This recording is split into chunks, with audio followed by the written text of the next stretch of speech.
The king turned round and saw a bearded man running towards them. His hands were pressed against the stomach, from which blood was flowing. When he reached the king, he fainted and fell into the ground. The king and the hermit removed the man's clothing and found a large wound in his stomach. तो राजा और hermit जो रहते हैं मिलके उसके कपड़े को उतारते हैं और देखते हैं वहाँ उसके पेट में बहुत गहरा जख्म, वुंड मतलब जख्म रहता है. The king washed and covered it with his hanky but the blood would not stop flowing. जो राजा रहता है उसके घाव को अच्छे से धोता है और वहाँ पर अपने रुमाल को रख देता है, लेकिन उसका खून बंद नहीं होता. The king redressed the wound until at last the bleeding stopped. फिर से राजा जो रहता है उसको रीड्रेस मतलब फिर से उसकी ड्रेसिंग करता है और फाइनली उसका जो ब्लड रहता है बंद होता है. The man felt better and asked for something to drink. अब जो आदमी रहता है थोड़ा आराम उसको मिलता है और वो पीने के लिए पानी मांगता है. The king brought fresh water and gave it to him. राजा उसको ताज़ा पानी ला के देता है. By this time the sun had set and the air was cool. अब जो रहता है ठंडी हवा चलने लगती है. The king with the hermit's help carried the wounded man into the hut and laid him on the bed.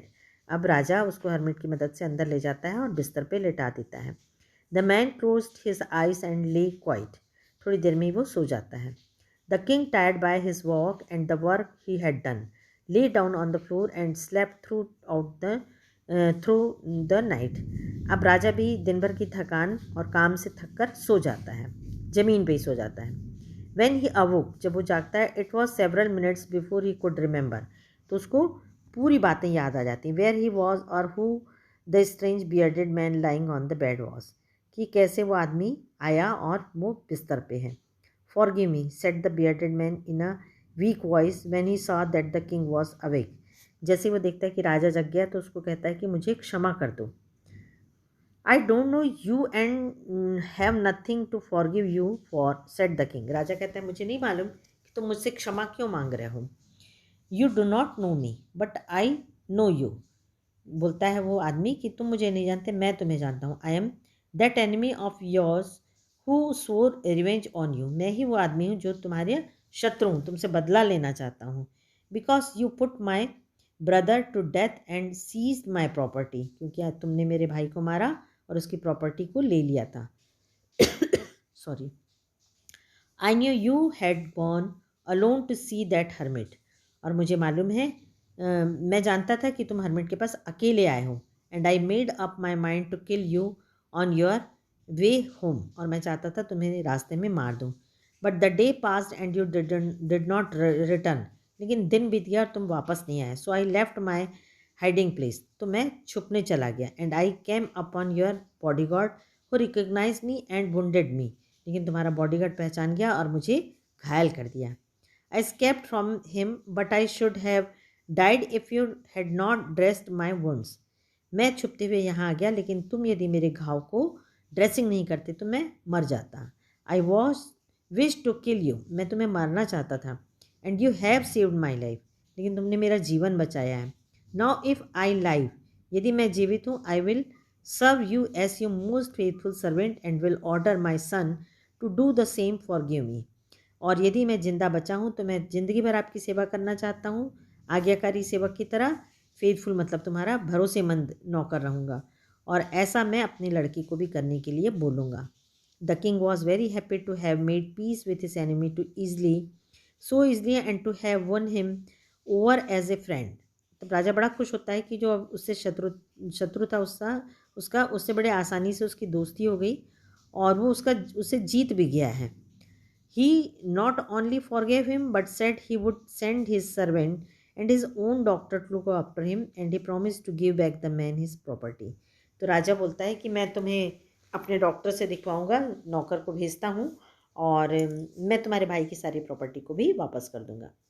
Leaving the wounded man, the king went out the hut and looked round for the hermit.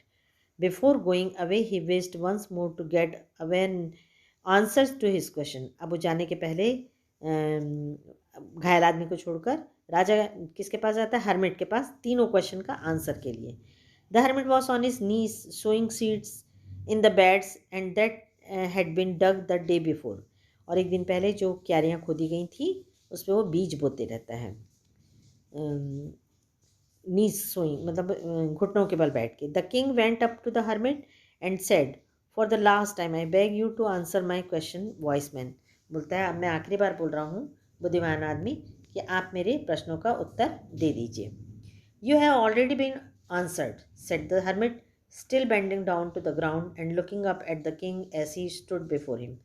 तो बिना देखे बोलता है कि राजा को, जो उसके सामने खड़े रहता है, कि तुम्हें तो तीनों प्रश्नों का उत्तर मिल गया है। How have I been answered, what do you mean, तुम्हारा मतलब क्या है, मुझे कैसे मिला। डू यू नॉट सी, तुमने नहीं देखा।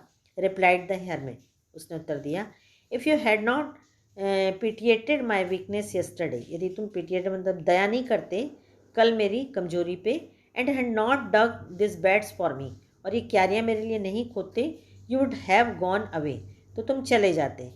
Then that man would have attacked you, और ये आदमी तुम पर अटैक करता, and you would have wished you had stayed with me, और तुम मेरे पास रुक गए उस समय। So the most important time was when you were digging the beds, तो तुम्हारे लिए सबसे इम्पॉर्टेंट टाइम का कब था, जब तुम क्यारियाँ खोद रहे थे। And I was the most important man and to do me good was your most important business. दूसरा प्रश्न था कि तुम्हारे लिए सबसे महत्वपूर्ण आदमी कौन था, तो वो महत्वपूर्ण आदमी उस समय मैं था तुम्हारे लिए। आफ्टरवर्ड्स, और उसके बाद, when the man ran to us, और जो आदमी दौड़ के आए, the most important time was when you were caring for him, और तुम्हारे लिए सबसे इम्पॉर्टेंट काम क्या था, जो तुमने उसकी देखभाल की। Because if you had not dressed his wounds he would have died without having made peace with you, और यदि तुम उसकी देखभाल नहीं करते, उसकी ड्रेसिंग नहीं करते, तो बिना शांति के, बिना तुम्हारी शत्रुता मिटाए वो मर जाता। So he was the most important man, तो सबसे इम्पॉर्टेंट मैन कौन था तुम्हारे लिए, वो व्यक्ति था। And what you did for him was your most important business, और यही तुम्हारा सबसे महत्वपूर्ण काम था। रिमेंबर देन, याद रखिए, there is only one time that is important and that time is now, तो सबसे महत्वपूर्ण जो समय रहता है, हम आज है, कल है, परसों है, कौन सा समय है, ये ना सोच के सबसे इम्पॉर्टेंट पूरे इस लेसन में सबसे इम्पॉर्टेंट चीज़ है, तो अभी सबसे महत्वपूर्ण समय अभी का है, अभी, नाउ, प्रेजेंट। जो इस समय कर लिया वो हमेशा रहेगा। हमें कभी भी आज का काम कल पे नहीं टालना चाहिए, और कभी भी पास्ट को लेके हमें खुश या दुखी नहीं होते रहना चाहिए, क्योंकि वो तो बीत चुका है, वो एक मेमोरी है, चाहे अच्छी हो चाहे बुरी हो, लेकिन हमें ध्यान किस पे देना चाहिए, अभी प्रेजेंट टाइम में, अभी के समय में देना चाहिए। जो काम हमें करना है वो तत्काल करना चाहिए।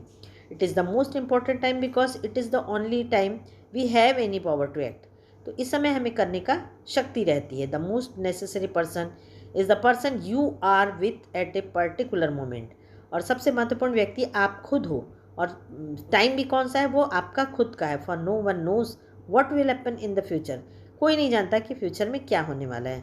And whether we will meet anyone else, कि हम किससे मिलेंगे। The most important business is to do that person good because we were sent into this world for the purpose alone, और हमें सबसे इम्पॉर्टेंट काम हमारे लिए ये है कि हम हर किसी का अच्छा करें, अच्छा ही हो सके हमें, बिकॉज वी वेयर सेंट, क्योंकि हम दुनिया में भगवान के हमें इसलिए भेजे हैं कि हमें सबके लिए अच्छा करना है, और word for that purpose alone, हमें इसलिए अकेले भेजा है कि ये खूबसूरत दुनिया है और यहाँ हमें हर अच्छे काम करने हैं।